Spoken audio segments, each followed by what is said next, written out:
ભાભર શહેરમાં ભેળસેળિયા ગોળનો વેપારીઓ દ્વારા ધૂમ વેચાણ। ભાભર શહેરમાં ખૂણે ને ખીચકે ભેળસેળિયા ગોળનો વેપારીઓ દ્વારા વેપલો ચાલી રહ્યો છે। આ ભેળસેળિયા ગોળથી ભાભર શહેર તેમજ આજુબાજુના ગામડાઓમાં દેશી દારૂની ભઠ્ઠીઓ પણ ધમધમી રહી છે। આવા ભેળસેળિયા ગોળ વેચનાર વેપારીઓ પર તંત્ર દ્વારા લગામ કસવામાં આવશે કે નહીં એ લોકમુખે ચર્ચાનો વિષય બન્યો છે। એક બાજુ રાજ્યના ગૃહમંત્રી દ્વારા કડક સૂચન થઈ રહ્યા છે કે લોકોના સ્વાસ્થ્યને ચેડા કરતા આવા લેભાગુ વેપારીઓ પર કડક કાર્યવાહી કરવામાં આવશે, તો બીજી બાજુ આવા ભેળસેળિયા ગોળનો વેપલો ચાલી રહ્યો છે। શું ધોળે દાડે થતા ભેળસેળિયા ગોળના વેચાણ કરતા વેપારીઓને તંત્ર સાવરી રહ્યું હોય એવી ચર્ચાઓ લોકમુખે ચોટે અને ચોરે થઈ રહે છે।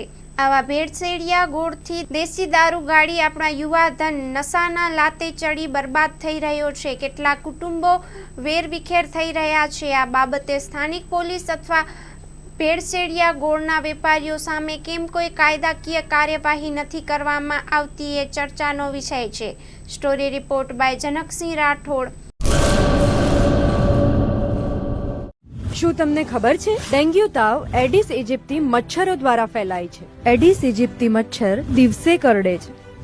આ મચ્છર ઘરમાં જમા થયેલ પાણીમાં ઉત્પન્ન થાય છે। આ મચ્છર ઉત્પન્ન ના થાય એના માટે શું કરવું જોઈએ? દર રવિવારે માત્ર 10 મિનિટ ફાળવીએ અને મચ્છરોને ઉત્પન્ન થતા અટકાવીએ।